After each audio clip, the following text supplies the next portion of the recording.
Brought to you by Vigard. Mandya Lok Sabha ಅಖಾಡ ಮತ್ತೊಮ್ಮೆ ರಂಗೇರಿದೆ. ಮಾಜಿ CM Kumaraswamy ಗೆಲುವಿಗಾಗಿ ಮಂಡ್ಯದಲ್ಲೇ ಠಿಕಾಣಿ ಹೂಡಿದ್ದಾರೆ. ಎಂದಿನಿಂದ ಮತ ಶಿಕಾರಿಗೆ ಇಳಿದಿದ್ದಾರೆ. ಇನ್ನು ಇದಕ್ಕೆ ಕೌಂಟರ್ ಕೊಡೋದಕ್ಕೆ ಕಾಂಗ್ರೆಸ್ ರಾಹುಲ್ ಗಾಂಧಿ ಅವರನ್ನೇ ಅಖಾಡಕ್ಕೆ ಇಳಿಸ್ತಾ ಇದೆ. ಮತ್ತೊಂದು ಕಡೆ ಕೊಪ್ಪಳ ಸಂಸದ ಕರಡಿ ಸಂಗಣ್ಣ ಬಿಜೆಪಿಗೆ ಗುಡ್ ಬೈ ಹೇಳಿದ್ದಾರೆ.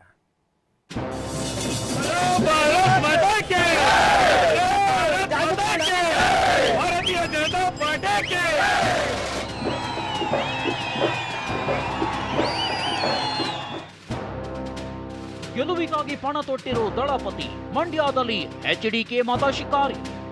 ಮಂಡ್ಯ ಕ್ಷೇತ್ರವನ್ನ ಗೆದ್ದೆ ತೀರಬೇಕೆಂದಿರೋ ಎಚ್ಡಿ ಕುಮಾರಣ್ಣ ಇಂದಿನಿಂದ ಮತ ಶಿಕಾರಿಗೆ ಇಳಿದಿದ್ದಾರೆ. ಬರೋಬ್ಬರಿ 8 ದಿನಗಳ ಕಾಲ ಮಂಡ್ಯದಲ್ಲಿ ಎಚ್ಡಿಕೆ ರಣಕಹಳೆ ಮೊಳಗಿಸಲಿದ್ದಾರೆ. ಮಗ ಸೋತಿರೋ ಜಾಗದಲ್ಲಿ ಪುಟಿದೇಳಲು ತೊಡೆತಟ್ಟಿ ನಿಂತಿದ್ದಾರೆ. ಇದರ ಭಾಗವಾಗಿಯೇ ಕುಮಾರಸ್ವಾಮಿ ಮಳವಳ್ಳಿಯಲ್ಲಿ ಮತಯಾಚನೆ ಮಾಡಿದ್ದಾರೆ. ಜೆಡಿಎಸ್ ಬಿಜೆಪಿ ಮೈತ್ರಿ ಬೃಹತ್ ಸಮಾವೇಶದಲ್ಲಿ ಅಬ್ಬರಿಸಿದ್ದಾರೆ. ಇನ್ನು ಎಚ್ಡಿಕೆ ಬಿವೈ ವಿಜೇಂದ್ರರ ಕಾರ್ಯಕ್ರಮಕ್ಕೆ ಭಾರಿ ಜನಸ್ತೋಮವೇ ನೆರೆದಿತ್ತು.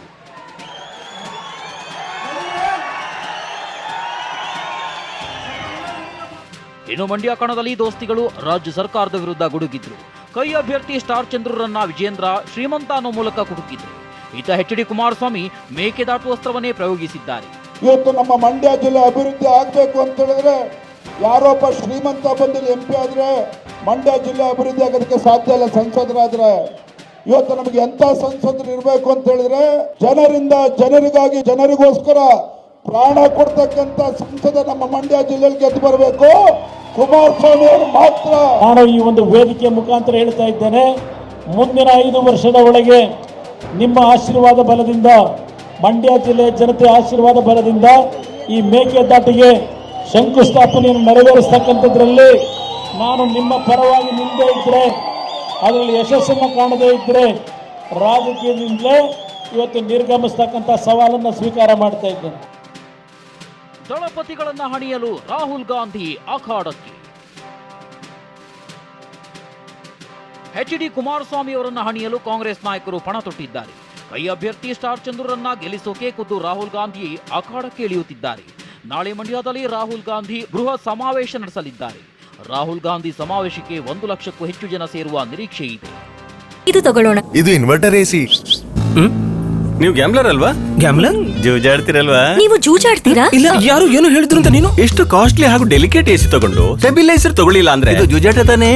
ಒಂದೇ ಫ್ಲಕ್ಚುಯೇಷನ್ ಗೆ ನಿಮ್ಮ ಇನ್ವರ್ಟರ್ AC ಪಾರ್ಟ್ಸ್ ಡ್ಯಾಮೇಜ್ ಆಗಬಹುದು. ಅದನ್ನು ವಿಗಾರ್ಡ್ ಉಪಯೋಗಿಸಿ ಸುರಕ್ಷಿತವಾಗಿರಿಸಿ. VGuard, India's number 1 stabiliser. Rahul Gandhi ಅವರು ನಾಳೆ ಮಂಡ್ಯ ಬರ್ತಾ ಇದ್ದಾರೆ. 12:15 ಗಂಟೆಗೆ ಅವರು ಲ್ಯಾಂಡ್ ಆಗ್ತಾ ಇದ್ದಾರೆ. ಸೀದಾ ಮಂಡ್ಯಕ್ಕೆ ಹೋಗ್ತಾ ಇದ್ದಾರೆ. ಮಂಡ್ಯಕ್ಕೆ ಹೋಗಿ ಅಲ್ಲಿಂದ ಕೋಲಾರ್ಗೆ ಹೋಗ್ತಾರೆ. ಕೋಲಾರದಿಂದ ಬೆಂಗಳೂರು. ಬಿಜೆಪಿಗೆ ಗುಡ್ ಬೈ ಹೇಳಿದ ಸಂಗಣ್ಣ ಕರಡಿ. ನಾಳೆ ಕಾಂಗ್ರೆಸ್ ಸೇರ್ಪಡೆ ಬಹುತೇಕ ಫೇಸ್. ಕೊಪ್ಪಳದ ಟಿಕೆಟ್ ಕೈತಪ್ಪಿದ್ದಕ್ಕೆ ಸಂಸದ ಕರಡಿ ಸಂಗಣ್ಣ ಬಿಜೆಪಿಗೆ ಗುಡ್ ಬೈ ಹೇಳಿದ್ದಾರೆ. ಸಂಸದ ಸ್ಥಾನದ ಜೊತೆಗೆ ಪಕ್ಷದ ಪ್ರಾಥಮಿಕ ಸದಸ್ಯತ್ವಕ್ಕೂ ರಾಜೀನಾಮೆ ಕೊಟ್ಟಿದ್ದಾರೆ.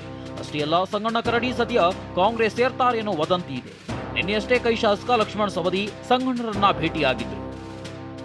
ನಿಖರವಾದ ಮಾಹಿತಿ ಬಂದಿಲ್ಲ ನನಗೆ, ಬರ್ರಿ ಅಂತ ಹೇಳಿದ್ದಾರೆ. ಇವತ್ತು ಬೆಂಗಳೂರಿಗೆ ಹೊರಟಿ ಕರೆದಿದ್ದಾರೆ. ಅಲ್ಲಿ ಮುಖ್ಯಮಂತ್ರಿಯವರನ್ನ ಮತ್ತು ಉಪಮುಖ್ಯಮಂತ್ರಿಗಳನ್ನ ಭೇಟಿಯಾಗಿದ್ವಿ. ಅವರ ನಿರ್ಣಯವನ್ನು ಆಲಿಸಿದ ಮೇಲೆ ನಾನು ಕೂಡ ನಿರ್ಣಯ ಮಾಡ್ತೀನಿ. ಯಡಿಯೂರಪ್ಪ ಮತಬೇಟೆ. ಚಿತ್ರದುರ್ಗದಲ್ಲಿ ಲಿಂಗಾಯತರ ಸಭೆ. ಬಿಜೆಪಿ ಗೆಲುವಿಗಾಗಿ ಮಾಜಿ ಸಿಎಂ BS ಯಡಿಯೂರಪ್ಪ ಕಸರತ್ತು ನಡೆಸಿದ್ದಾರೆ. ಕಾಲಿಗೆ ಚಕ್ರ ಕಟ್ಟಿಕೊಂಡವರಂತೆ ರಾಜ್ಯ ಸುತ್ತುತ್ತಿದ್ದಾರೆ ಎಂದು ಚಿತ್ರದುರ್ಗದಲ್ಲಿ ಲಿಂಗಾಯತ ಮುಖಂಡರ ಜೊತೆಗೆ ಸಭೆ ನಡೆಸಿದ BSY ಗೋವಿಂದ ಕಾರಜೋಳರನ್ನ ಗೆಲ್ಲಿಸುವಂತೆ ಮನವಿ ಮಾಡಿದ್ದಾರೆ. ಇಷ್ಟೇ ಅಲ್ಲದೆ ವಿಜಯನಗರ ಜಿಲ್ಲೆಯ ಕಾನಾ ಹೊಸಹಳ್ಳಿಯಲ್ಲಿ ಮತಯಾಚನೆ ಮಾಡಿದ್ದಾರೆ. ಲೋಕಸಭಾ ಚುನಾವಣೆ ಗೆಲ್ಲಲು ಕಾಂಗ್ರೆಸ್, ಜೆಡಿಎಸ್ ಮತ್ತು ಬಿಜೆಪಿ ನಡುವೆ ಭಾರೀ ಪೈಪೋಟಿ ಏರ್ಪಟ್ಟಿದೆ. ಒಬ್ಬರಿಗೊಬ್ಬರು ಸೋಲಿನ ರುಚಿ ತೋರಿಸಲು ತಂತ್ರಕ್ಕೊಂದು ಪ್ರತಿತಂತ್ರ ಹೆಣೆಯುತ್ತಿದ್ದಾರೆ. Bureau report, TV9. Brought to you by Vigard.